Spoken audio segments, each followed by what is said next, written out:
Hi guys, this is River. So nataron itudlo na ko ninyo unsaon paghimo og poached egg.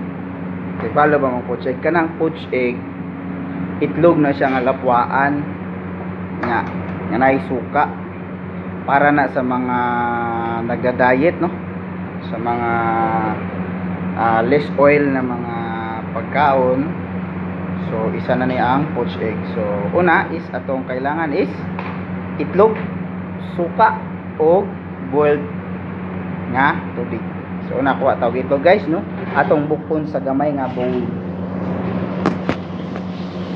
So mo ni nga atong itlog, subo ako na to diri, no? Kailangan wala siya tipaka nga masabol ha. Tarong na to buak. Oops. Okay. So pagkahuman na ni magpabukal ta og tubig. So tubig nagbukal naman, no? So ready na ang tubig. So kuha ta og suka, no? About 2 tablespoon of vinegar for about 1 liter of water, boiled water I mean. So inigbukal niya, no? Pahinayan nimo siya nga wala siya bubble-bubble. Kaya ang bubble-bubble mo siya makabungkag sa tong itlog, no?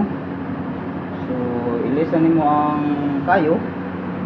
Sa pagkahuman mo siyang patuyokon ng tubig, no? Parehan mo siyang patuyokon na para circle kayo ang atong poached egg, no? So inigtuyok nimo na siya, nagtuyok na siya. Kaya pa nimo ihulog ang poached egg. So tuyok ko na ito mga guys, no? So ituyok niya, makita nimo nang lungag sa tunga na ihulog nimo siya sa tunga like this.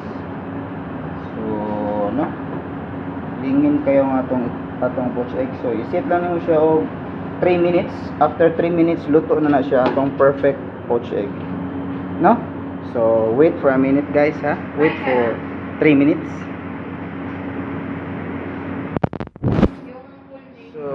Hi guys, mabalik ta, no? So it's about 3 minutes na.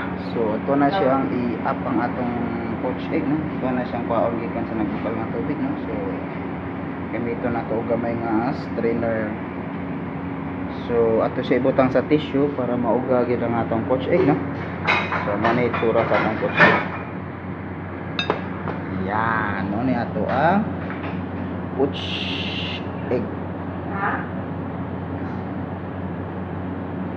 Atong poached egg, no? Bye bye.